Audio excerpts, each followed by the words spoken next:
No DQ Galaxy, we are live with a recap of the 2024 Royal Rumble Premium Live event. It is technically Sunday morning, January 28th. This was a long show. Despite only 4 matches, this pay-per-view managed to go 4 hours. That's crazy, but we're here. Shout out to everybody watching, whether it's live or on demand. Sorry about the time being listed as something different. My brain is not working tonight. I still think it's 2023. It is 2024. It is late. Let's get right into this recap.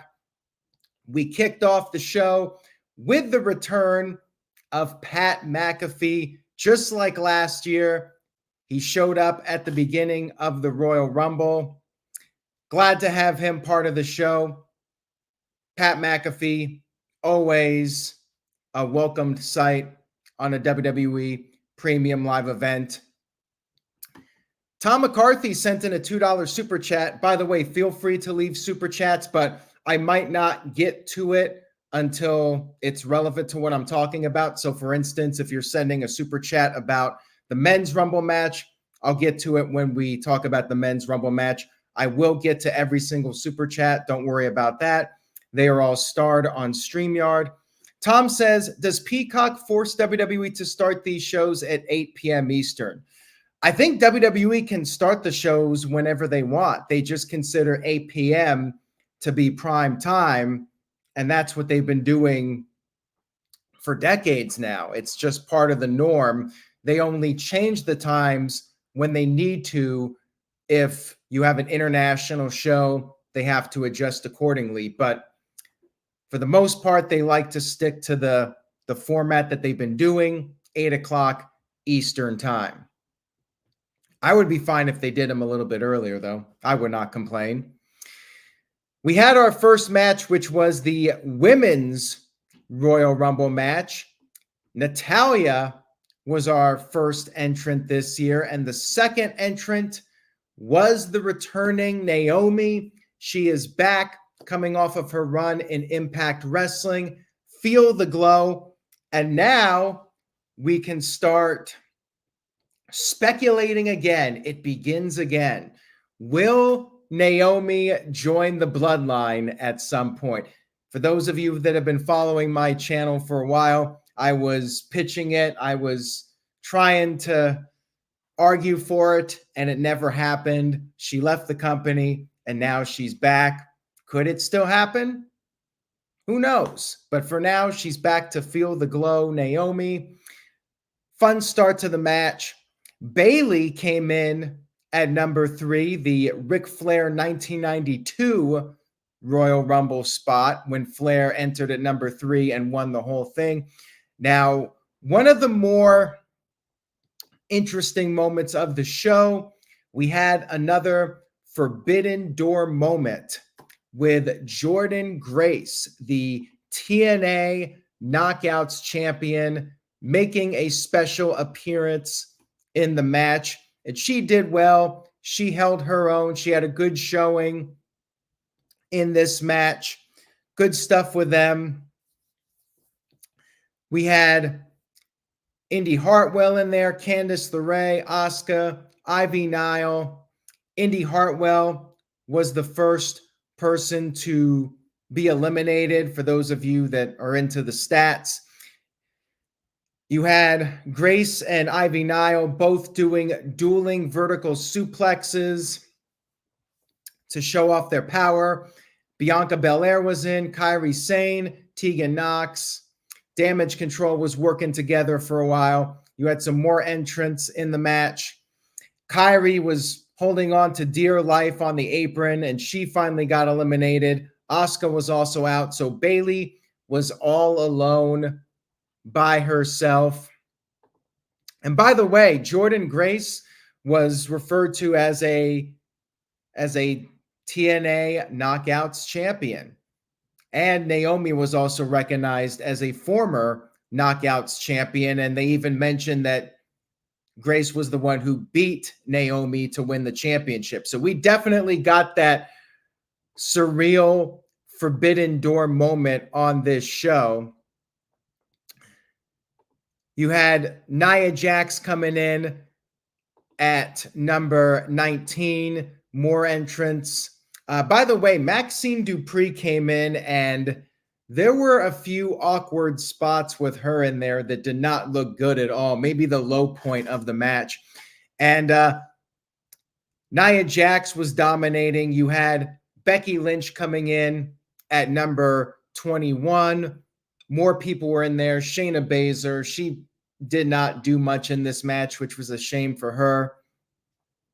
R-Truth ran down to the ring thinking this was the men's Royal Rumble match, and then he got in, realized he screwed up. Nia Jax quickly threw him out. Fun moment here. And G Thang sent in a $2 super chat. Thank you for that. Said, man, R-Truth had me crying all night. I agree. R-Truth was very entertaining, and more on R-Truth in just a little bit, so stay tuned. Now back to the match. We had Jade Cargill coming in at number 28. Jade Cargill making her first in-ring appearance for WWE.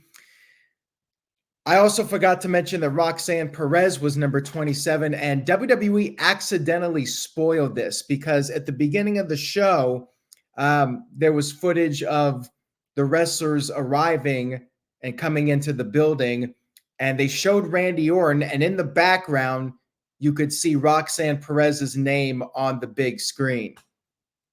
So WWE spoiled their own surprise for the Royal Rumble. Good job, WWE. Good job, new people in charge of production. Anyways, Jade Cargill came in and she was dominating, and her and Bianca Belair teased going at it, and the crowd really enjoyed that little tease. Maybe we'll get that at WrestleMania. Who knows?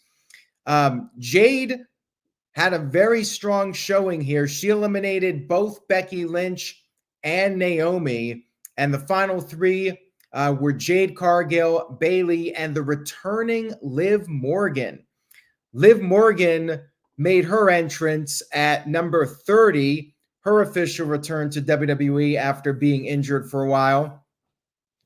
Liv was able to eliminate Jade with the Oblivion. Jade took a bump to the floor, which was pretty gnarly looking, and then Bayley eliminated Liv Morgan to pick up the win.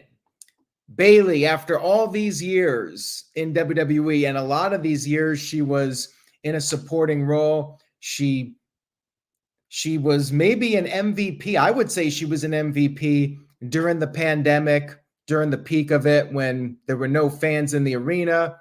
She did tons of jobs constantly on TV, and she finally picked up the big win here. She was my second pick. I was torn between her and Becky Lynch, and I went with Becky as number one.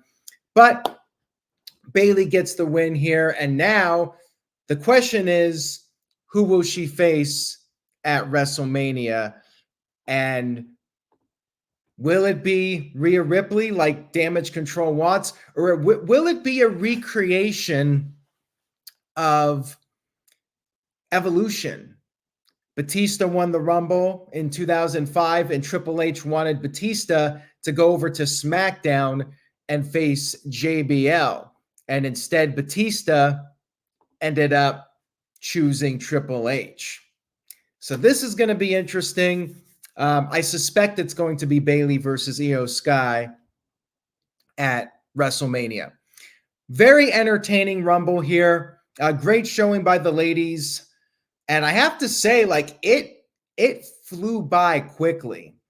I was thinking to myself, this did not feel like an hour. It was over an hour. Bayley set the record, by the way. She was in the match for an hour and 3 minutes, which is a new record for a woman in the Royal Rumble. Zay sent in a $2 super chat. Thank you for that. Says, who, WHHHO, booked this crap? Not sure if Zay is talking about the women's rumble or the men's rumble or the whole show, but I've seen some mixed reviews about the entire show as a whole, and we will talk about that more. But I really liked the women's rumble, and I'll tell you if I thought it was the best thing about the show at the end, just to have a little bit of suspense here. But yeah, great stuff. Very happy for Bayley that she picked up the win. Next up, we had the Undisputed WWE Universal Championship match, not in the main event, which is a dead giveaway that there's not going to be a title change. I mean, come on now. They could have at least put this in the main event to make you wonder, okay, maybe we're getting a title change. But when it's the second match on the show, you're like, okay, yeah, no chance we're having a title change here. Second match of the show. I mean, going in, I don't think anybody really believed that Roman Reigns was going to lose the title here. It was a good match. I did enjoy it, but it was predictable. It was your standard Roman Reigns match. It was within the range of expectations for a Roman Reigns match. I just saved myself there. Now it was competitive, and here's the thing though. In the beginning, Orton, Knight, and Styles all went after Roman Reigns, right? And I'm thinking, why stop? Stay on Roman Reigns, take him out of the match to the point where he cannot continue, and you're guaranteed a new champion. Seems like common sense, but no. AJ Styles and LA Knight, I guess they hate each other so much, they had to just start fighting, and it turned into your standard four-way, and they split off into pairs for a while. Roman Reigns had control for a while. He had some near falls, and then Randy Orton got the upper hand. Randy Orton hit three RKOs. Third one on Roman Reigns, went for the cover, and guess what? Interference. Solo Sikoa pulled out Roman Reigns. I mean, they could have gone one match without interference. This would have been the one that did not need it, although this could be setting up Randy Orton versus Solo Sikoa for WrestleMania. That's my gut feeling at this point, because we're thinking, okay, where does Randy Orton fit in for WrestleMania? So my gut is that this is leading to Randy Orton versus Solo Sikoa at WrestleMania. Otherwise, why do you need Solo interfering here? So Solo took out Randy Orton with a Samoan spike, and then he went outside the ring. He tried to charge AJ Styles, but he missed. He crashed through the barricade. Styles hit a phenomenal forearm to Roman Reigns, and then we had a little recreation of WrestleMania 37 where everybody was stacked. AJ Styles went for the pin, but everybody kicked out. All three guys kicked out that were stacked.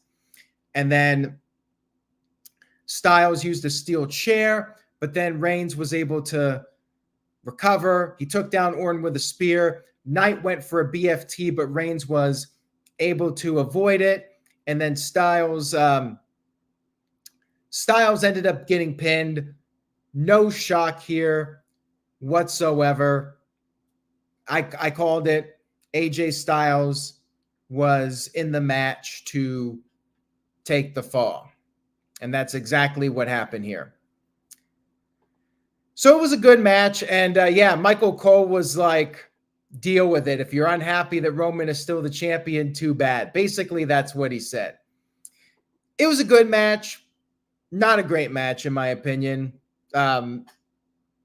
It could have gone without the interference, and maybe it should have been in the main event spot. I don't know, but it just felt too obvious how it was going to play out, and it went down almost exactly as I expected. Building Nexus sent in a $5 super chat. Thank you for that. Says, this was the cleanest victory for Reigns in a while, despite Solo. And that is true to a degree, because Solo was taken out of the equation, and then it was back to the four guys in the ring. So it wasn't the dirtiest win for Roman Reigns, but again, I don't think it was needed, unless the argument can be made that it was to set up Randy Orton versus Solo at WrestleMania, although you could have done that at some other point in time. And then Michael said Roman could have lost and then won the Royal Rumble. That wasn't going to happen here. Roman was not losing the title. He wasn't losing anyways, but he was definitely not going to be losing that title in the second match of the show. Like, if it's going to happen, and I said this months ago, it's going to happen at WrestleMania. And if it doesn't happen at WrestleMania, then might not happen until 41, WrestleMania 41. Zay sent in a $2 super chat, says, want a metal anthem for WrestleMania, sick of the pop shit. I guess Zay is not a fan of The Weeknd. The Weeknd once again getting the WrestleMania theme song. It'd be nice to have a change, shake it up a little bit. I guess they just have a good relationship with The Weeknd, and he's very popular, and maybe they get a good deal on using the music. Ken Rose sent in a $5 super chat.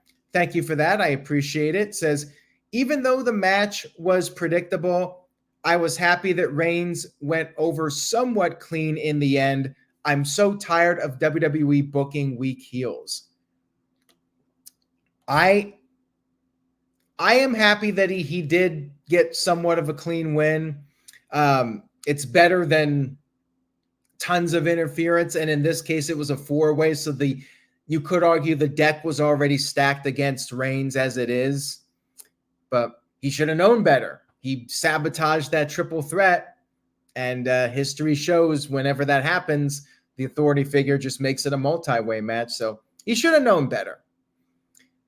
Mr. Tito, shout out to Mr. Tito. I'm sure he'll have a review column of this very soon on NoDQ.com. He says, go, Aaron. Nice show as usual. Off to write the column. There you go. Looking forward to it, Mr. Tito. And now let's get to the United States Championship match. Logan Paul versus Kevin Owens. Good match here with these guys, although I feel like the crowd was not that into it, at least in the beginning. It seemed like they were struggling to get the crowd into it. Logan went for a handshake. Owens, of course, declined, and Logan Paul went after the hand of Kevin Owens. Owens did not use the cast in this match. No cast. So Logan worked on that. Logan did some big moves, and they both traded some near falls coming off the top. Owens with the frog splash, and then Logan doing a splash of his own. Logan did a buckshot lariat, one of Hangman Page's moves, his finisher, in fact. And Owens was able to stay in it.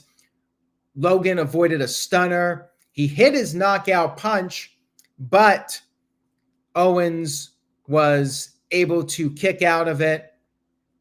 And then at this point, one of Logan Paul's people, somebody in his entourage, jumped over the barricade. And while this was going on, Austin Theory and Grayson Waller ran down, and Theory gave brass knuckles to Logan. Owens, however, took the brass knuckles away. Owens hit Paul with the brass knuckles, went for the cover. Referee went 1, 2, but stopped and realized that Owens still had the brass knuckles on, and he rang the bell. Owens was disqualified. We had a disqualification on the show, which I guess is to protect Kevin Owens. But man, I'm not a fan of DQs on pay-per-view. I get why they did it, though. Owens could have taken the L here, though. You know, getting hit with brass knucks. I don't know.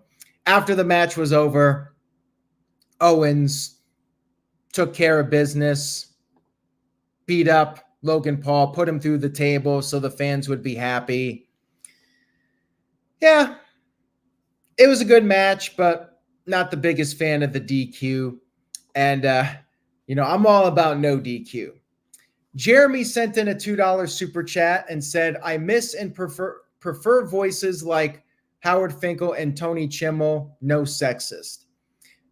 I mean, Howard Finkel was great. I would still say he's the greatest of all time, but Samantha Irving is awesome.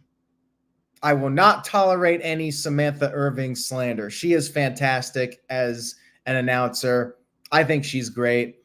And I say I think she's right up there with Finkel. But you may disagree with me, Jeremy, and I know Virtue disagrees with me. He finds her annoying, but I'm a big fan of Samantha Irving. Best announcer in a long time in wrestling. I think she's tremendous. All right, let's get to the men's Royal Rumble match. WWE did not go with my idea of Cody Rhodes being number one this year and having to go all the way to the end to finish the story.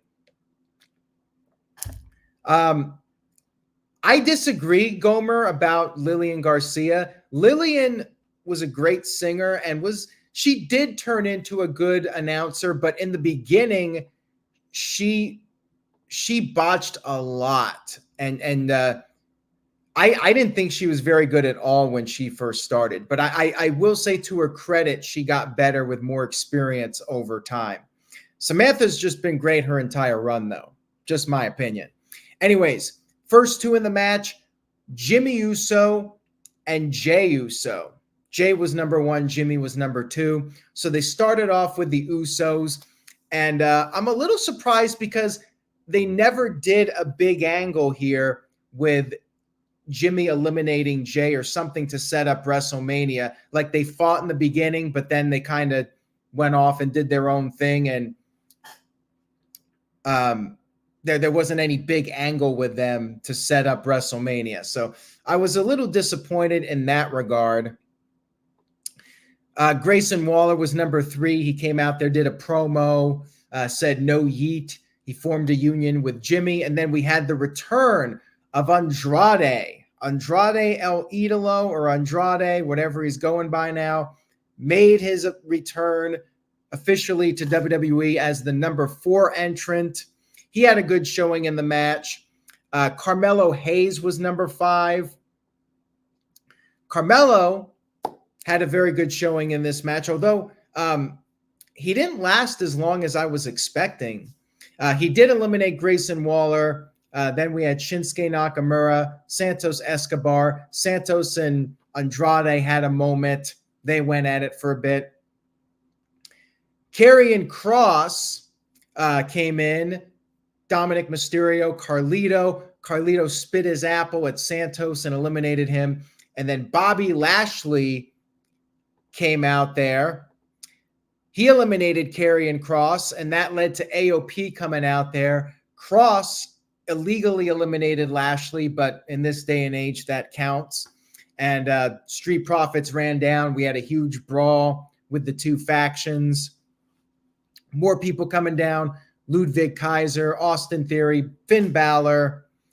Cody Rhodes came in at number 15. Cody cleaned house. We had Big Bronson Reed, Kofi Kingston. We had Gunther at number 18. He was mad at Ludwig Kaiser, who got eliminated while Gunther was coming to the ring. We had Ivar. Braun Breaker at number 20.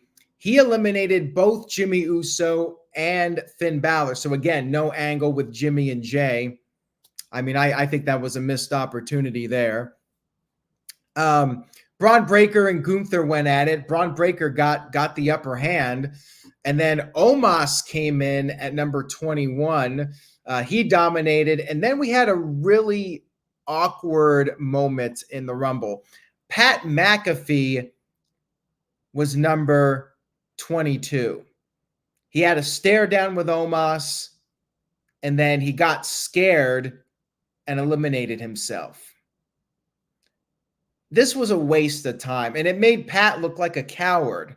Like, it's not Drew Carey going into the Royal Rumble. This is Pat McAfee. Like, what was the point of this? This was maybe the dumbest thing on the entire show, in my opinion. I don't know if this was supposed to be a replacement for Brock Lesnar. Brock Lesnar did not appear on this show, and there's a reason why, because of what appeared to be a reference to him in the Vince McMahon sex trafficking lawsuit. Brock Lesnar was reportedly going to be on this show, and he was not there. So I don't know if they had to come up with something last minute, but yeah, this was I would say the low point of the show. Completely a waste of time. Like, where was like Johnny Gargano or Tommaso Ciampa? Like, we got no interaction between Gargano and Andrade, which would have been a nice little throwback to NXT. So yeah, this was disappointing. And Building Nexus sent in a $2 super chat. Thank you for that. Says, the whole Brock thing really sucks for Gunther. Yeah, I mean, I don't know if they're going to do the WrestleMania match or not, but would not shock me if Brock just isn't around for WrestleMania this year. And who knows if he'll even be back, depending on what information comes out in this lawsuit. Anyways, Braun Breaker eliminated Omos, but then Dominic eliminated Braun Breaker. But Breaker did get some big moments in the match. We then had our Judgment Day portion of the match. We had JD McDonough, and real quick, Michael sent in a $5 super chat. Thank you for that, Michael. He says, anyone else feel like when Braun and Omos were in the ring that was, and Pat came in at number 22, that was supposed to be Brock Lesnar's Royal Rumble spot this year? I mean, that's what I'm thinking, because this whole thing seemed so awkward with Pat McAfee. I was not a fan of it whatsoever, and I'm sad that they weren't able to come up with something better if that was, in fact, a replacement to fill time for what was supposed to be Brock Lesnar's entrance in the Rumble. Now, we had JD McDonough out there, and then R-Truth was number 24. So JD McDonough was on the outside. He wasn't eliminated. R-Truth picked him up, threw him back in the ring thinking he was helping him, but then JD got tossed out. And then R-Truth got on the apron and wanted to be tagged into the match by Dominic and was like hyping up the crowd and everything.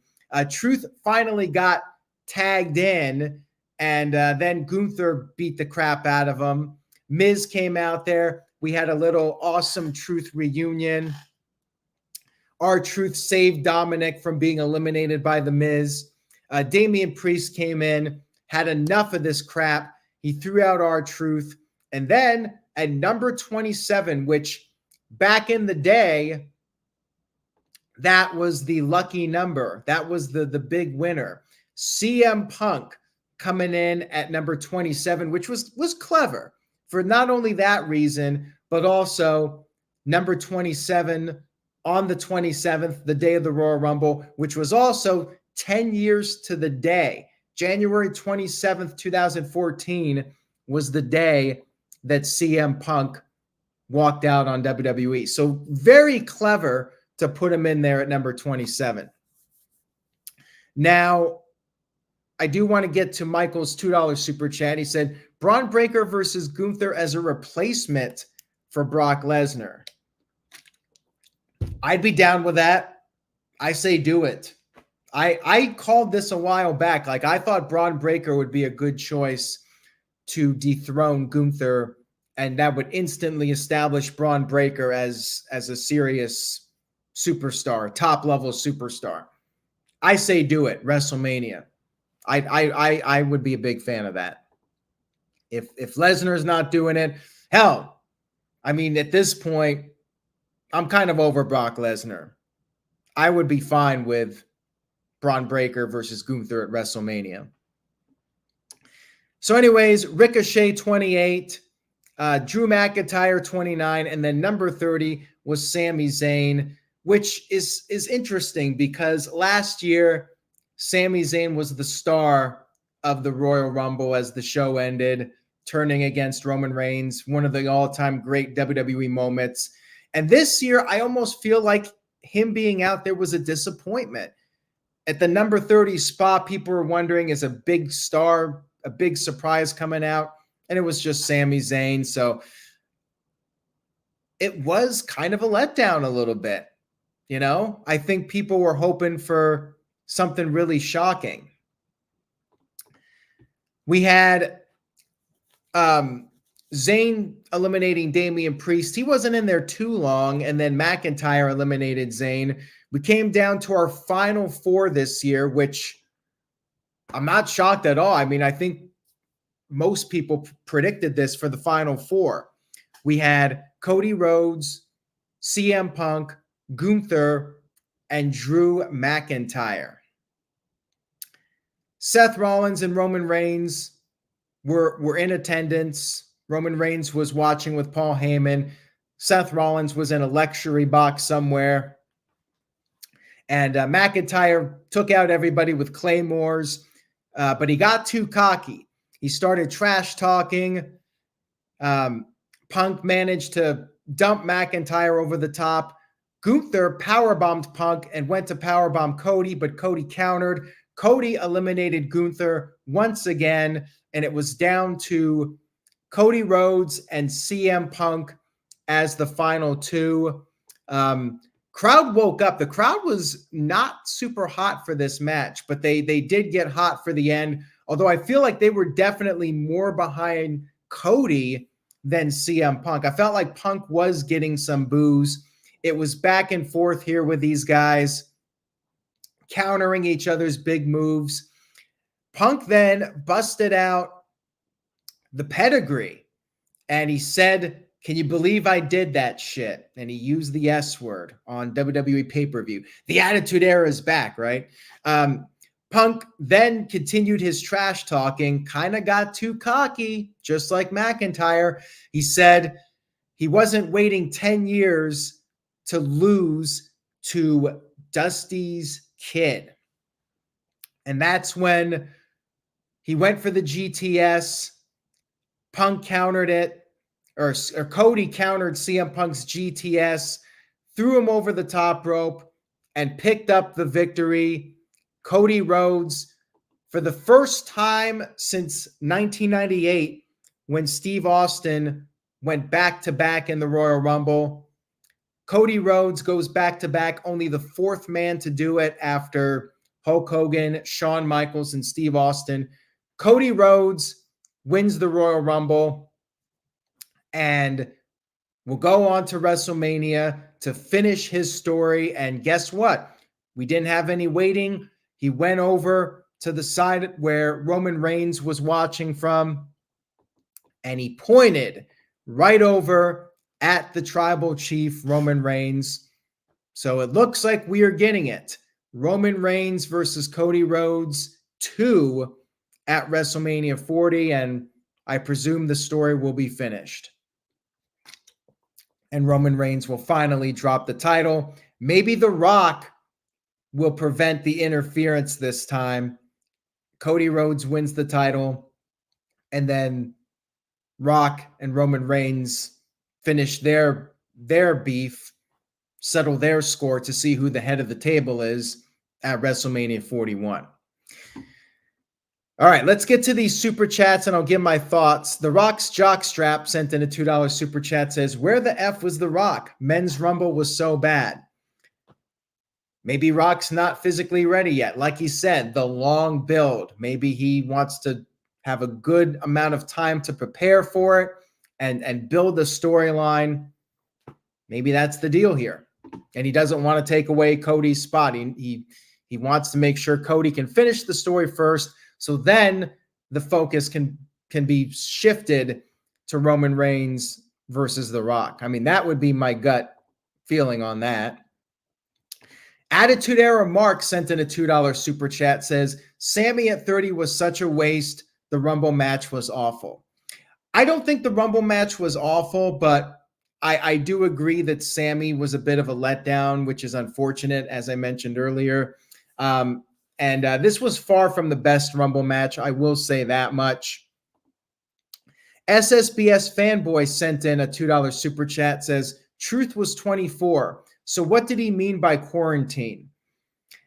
They missed the joke. R-Truth should have been number 19, because of COVID-19. So yeah, I just think Truth, being Truth, just assumed that any number meant quarantine. I don't know. But yeah, they definitely missed that joke, in my opinion. And Jampster126 sent in a €2 super chat. Thank you for that. Says, I hope The Rock is not involved in Cody versus Reigns. Well, I think it would make sense if you have Solo and Jimmy trying to interfere, and this time The Rock comes out there to even the odds, so it's an even playing field, and Cody wins. Like, I think that would work, not only to give Cody the win, but also set up Rock versus Reigns at the next WrestleMania. I mean, definitely you don't want Cody winning because The Rock gives him an advantage. The idea would be to create the even playing field and even the odds. That's the point of it. King JMO2K11 sent in a $5 super chat. Thank you for that. I appreciate it. Says, even with the in-Rumble breaks in the corner, did Punk look more legit gassed than he should be? I know it's been a while, and I cannot see the emoji. Oh, shrugging the shoulders. He looked fine. I mean, keep in mind CM Punk is like 45, 46. And, he was struggling a little bit in AEW. Like, remember, he tried to do the buckshot lariat and couldn't do it, and the Young Bucks made fun of him after the brawl out incident. But yeah, CM Punk, was struggling a little bit in AEW, and the guy's getting up there. He got injured twice during his AEW run. So yeah, I mean, he's not going to be the CM Punk of 2011. Shanti is cooler than you sent in a $2 super chat. Thank you for that. Says, Women's Royal Rumble with the Forbidden Door was better than the Men's Royal Rumble with no Forbidden Door. I will say I thought the Women's Rumble was better this year. I thought the Rumble, the Men's Rumble, it did feel like a long match. Like the Women's Rumble, as I mentioned earlier, felt like it flew by pretty quickly. And I felt like the crowd was more into the Women's Rumble for whatever reason, except for the end. I mean, the crowd was really into Cody and CM Punk at the end. Joe Schmo sent in a $5 super chat. Thank you for that. I appreciate it. Says, is there any chance Cody loses to Roman Reigns back-to-back years? I just can't see WWE doing the same ending again. I think Cody's going to win. I will bet against Roman Reigns at WrestleMania. I think they're going to end the story. Like I said, I think they want to wrap up this Cody story with Roman Reigns, end the title run. We've been saying it. I've been saying it. My friends on No DQ have been saying it. My colleagues. Roman Reigns versus The Rock does not need to be a title match. The story there is who's the real tribal chief, the real head of the table. The whole Samoan culture. Like, that's what it's all about. Doesn't need the title. So I think Cody's winning the title at WrestleMania. Now, it is a predictable outcome, but it's one I think you have to tell. The Game is on 100 sent in a $2 super chat. Says, good thing Triple H did not change plans with CM Punk coming back. Nor did I think they would. I mean, I always thought Cody Rhodes was going to win the Rumble, even with CM Punk back. CM Punk can win Elimination Chamber and then get the opportunity to face Seth Rollins at WrestleMania.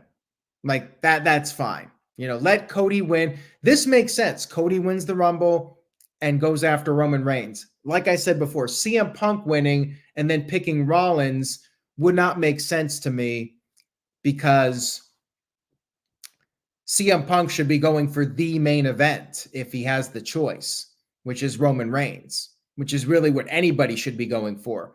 Roman Reigns, if they win, with all due respect to Seth Rollins. So this makes the most sense to me. And G Thang sent in a $2 super chat. Thank you for that. Says, at the end, CM Punk looked like Dusty Rhodes' son. Oh, geez. Well, CM Punk, like I said, got a little bit too arrogant. And when he said Dusty's kid, I mean, I was pretty confident that Cody was going to win. But there were a few moments I'm like, well, wait a minute, maybe not. But then when Punk was trash talking, that was the sign Cody was definitely winning the match. Gomer Kyle sent in a $10 super chat. Thank you, Gomer Kyle, for the super chat. I appreciate it. Much love to you. There you go. Says, no Hogan for TJS. Glad Cody won, but it was awesome seeing CM Punk in the Rumble again. Punk still got it. Yeah. Punk did fine. I mean, was it the greatest performance of all time? No. And by the way, WWE screwed up. When he came out there and did the "it's clobbering time," they cut away from it. Like, really? Now they got new people in the mix. No more Kevin Dunn. But would Kevin Dunn even have made that mistake? I don't know. But yes, it was great to see Punk. And thankfully, no Hulk Hogan at number 30. He was just part of the cold open. And that was the way to go. He didn't even appear in front of the live crowd. It was just the cold open. That was the right call. Seth Rollins sent in a $10 super chat. I love that username. Said, yes, there were rumors of returns, AJ Lee returning and winning, CM Punk winning. I expected The Rock to return at 30 and win the Rumble. My point is, shock value was missing, but good pay-per-view overall.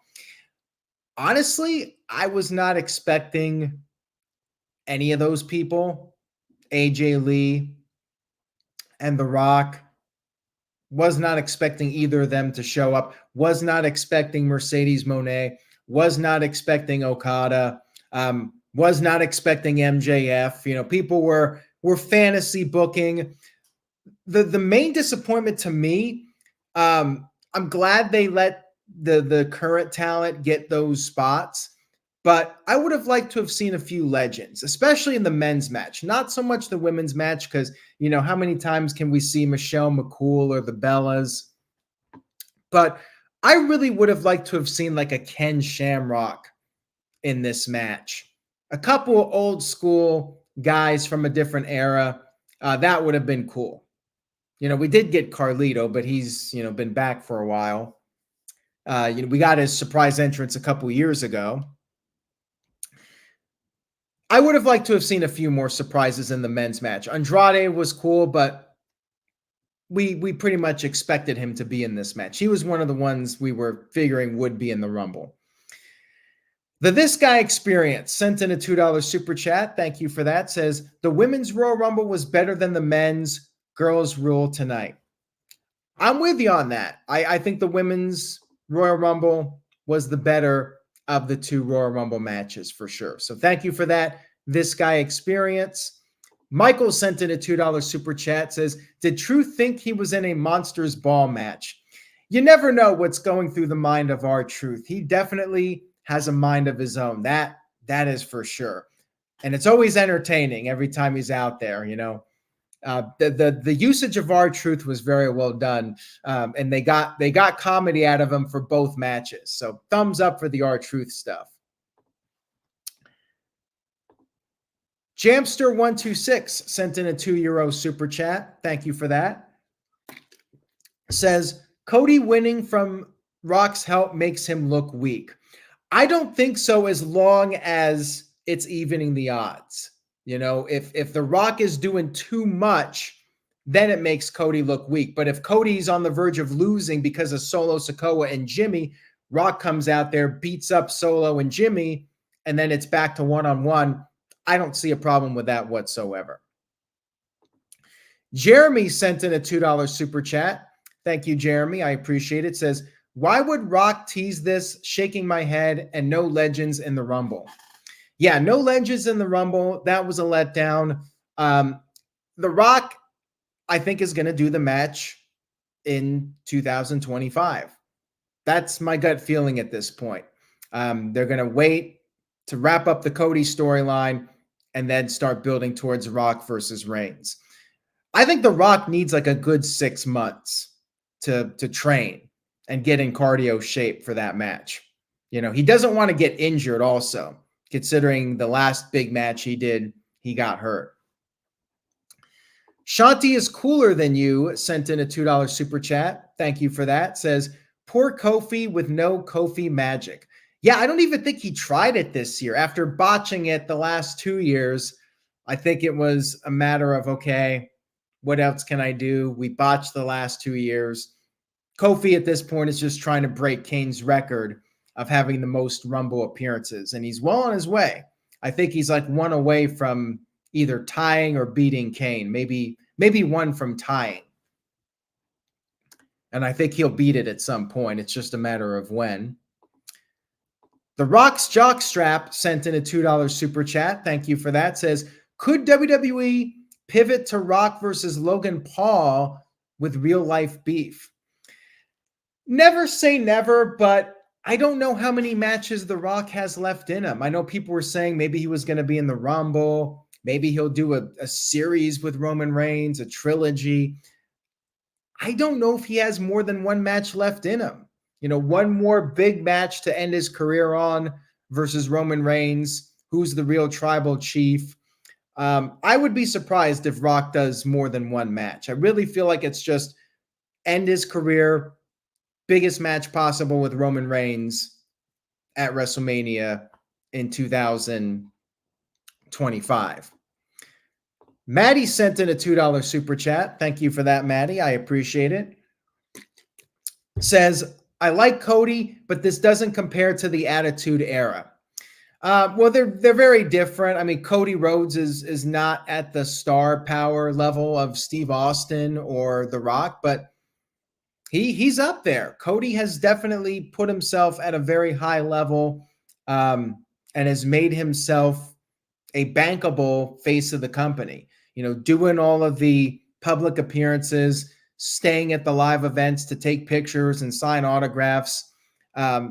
Cody has really put himself in a very good position to be the flagship of the company and somebody that they can build the company around. But yeah, he's definitely not the box office of Steve Austin or The Rock, but very few have come even close to that. Seth Wallens sent in a $2 super chat. Thank you for that, Seth. I love the username. Says, when does Damian Priest cash in and whom? Well, he has to do it by WrestleMania. Like, if he doesn't do it at WrestleMania, then he looks like a complete idiot. He's got to at least try at WrestleMania. Maybe CM Punk beats Seth Rollins at WrestleMania, and then Damian Priest cashes in on Punk and wins the title. I mean, that's an early prediction that I'm throwing out there. Maybe it happens at Elimination Chamber. Who knows? If Rollins is healthy, of course. I feel like it's probably going to be WrestleMania, if I had to make a guess. And the This Guy Experience sent in a $2 super chat. Thank you for that. Says, I want to see Devon and X-Pac in the Royal Rumble. No Big E. Yeah, disappointed about Big E, but again, it's his health, and he's just telling the truth. Same with X-Pac. X-Pac said he wasn't in shape to do the Royal Rumble this year, and he was honest. You know, sometimes these wrestlers like to work the fans. I actually think Jordynne Grace did, and tweeted out something that she was at home when the rumors started popping around the internet about her being in the Rumble.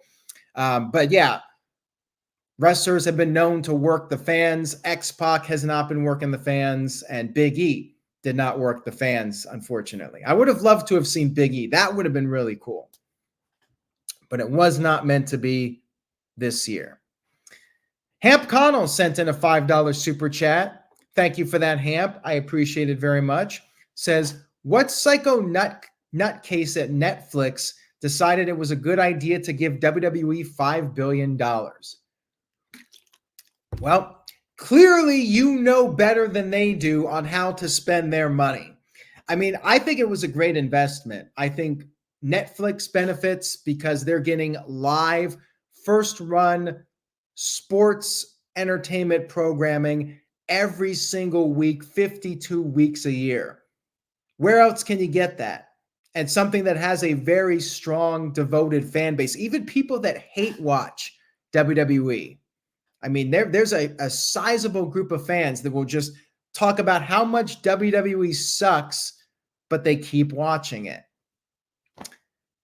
And WWE obviously benefits because they have this worldwide exposure with Netflix, and that could potentially increase their fan base. It's a good deal in my opinion, and I think both will benefit from it. So overall, it was a good Royal Rumble pay-per-view. I did not love it though. Step down from last year. I don't think it was as good as last year's Royal Rumble. I was happy to see Pat McAfee back. I will give the show a solid B. Good Royal Rumble. Women's Rumble was better than the men's. Predictable show. I would have liked to have seen a few more surprises. Cody winning was, I think, the right decision. Roman Reigns, as predictable as it was the right decision. Wasn't a big fan of the DQ. Good show. Not great, in my opinion, but enjoyable. G-Thang sent in a $2 super chat. Thank you for that, G-Thang. Says, if Vince is found guilty, will he ever be in the Hall of Fame?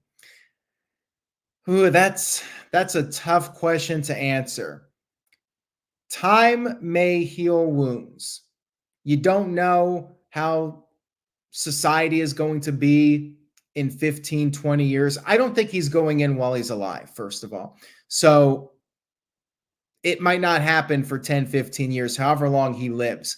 Down the line, will people forgive him for his alleged actions and just his overall behavior over the decades?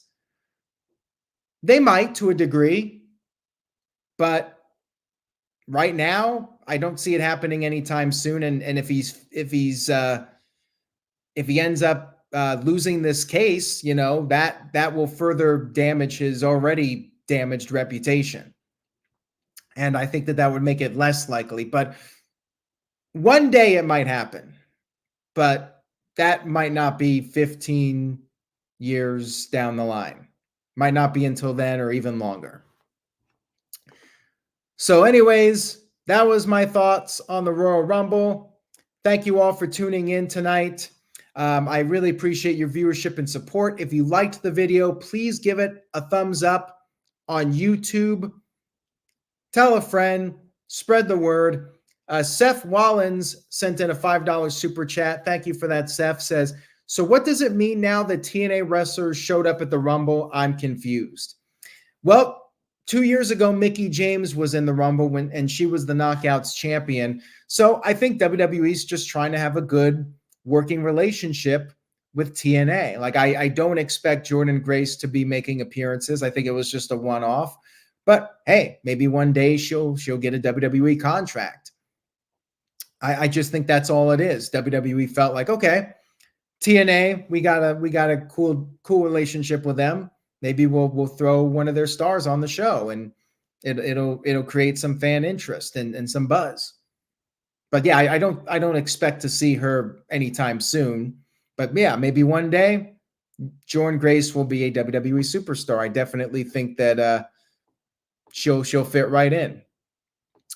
Anyways, guys, take care. Have a great rest of your weekend. It is Sunday. I'm going to try to get some sleep. And first, I got to check out the press conference and see what Triple H and company said about Vince.